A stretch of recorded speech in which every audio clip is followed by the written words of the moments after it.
Okay, so I just wanted to give you guys a little update because I haven't made a video going to the gym in a while.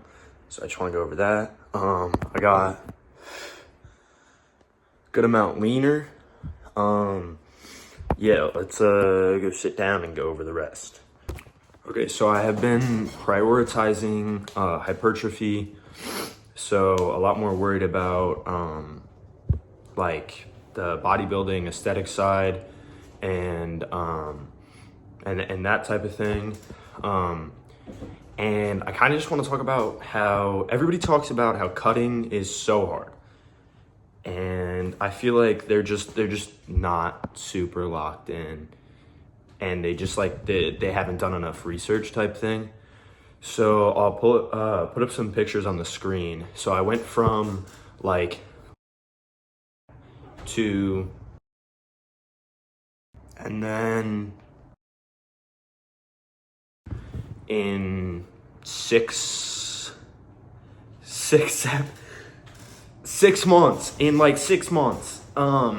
So yeah, and the way that I did that was basically, so when I was super fat, I was just oh, I want to be super big and all that shit, and that's chill, whatever, if that's really what you want to do.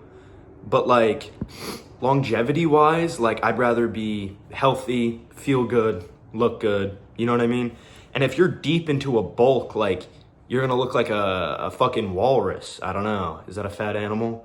You're gonna look like my cat over there. Look at that big guy.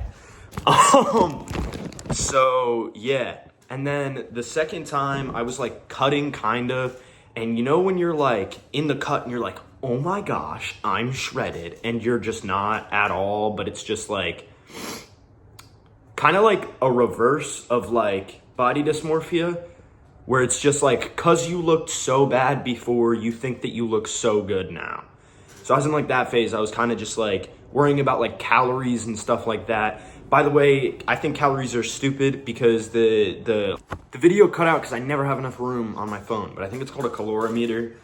The way that you track calories is so stupid. It's basically the amount of energy that comes off of the food when it's around water, some stupid shit like that. I think that's stupid, that your body is a lot more complicated than that. So I just think that's stupid. Also, your body isn't a closed thermodynamic system, and the calorimeter is. So it's comparing apples and oranges. They're both fruits, but one is a calorimeter. But yeah, so what I've been implementing now to get diced, I'm trying to get to 10% body fat, is I've been on basically full carnivore. So my diet consists of red meat, salmon, cheese, yogurt, and butter sometimes. Yeah, butter. And that works out really well for me, and it keeps my energy steady. I don't feel super hungry all the time, which is great. And it just allows me to actually keep that leanness, which is good. I'll have 1 to 2 meals a day. I'm not really, I used to be, I'm not really a hungry person anymore. So most of the time I end up just having a good meal at the end of the day, and that that does well for me. I'll carb up sometimes before the gym, very rarely, honestly. Most of the time when yeah. Anyway, sorry, cut out again. I lowered my caffeine intake. I have maybe 180 milligrams a day. I try to get it from something that's either green tea derived or coffee derived, which I know is not on the carnivore diet if we're being real. But yeah, honestly, I don't know. I think I've been addicted to caffeine for so long that I need to, 1 second. I think I've been addicted to caffeine for so long that I need a little bit of caffeine. At some point, hopefully I'll be able to cut it out completely. But yeah, and my main focus right now is just aesthetics, facially, my body. My acne kind of just blew up again because I cheated on my diet. And also, this is the other thing about the carnivore diet. You feel so locked in all the time that when you do cheat on your diet, you're what am I doing? I feel awful. And it just absolutely, like, you crash, you just feel terrible, you feel bloated, you feel gross. Like, after I have a big steak, I don't feel bloated. I look and feel amazing. So it's like, why would I ever cheat on this diet type thing? And then I did it anyway, which wasn't very smart. But anyway, I think I might add a lift after this. If I don't, then my bad. But I'll at least add a posing session.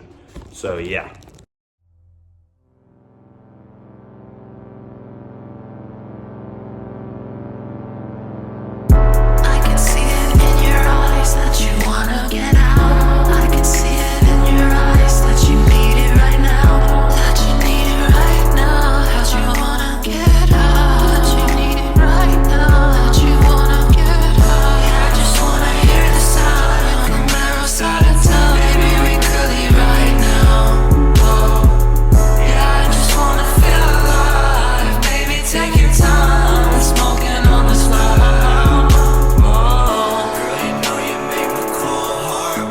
Inside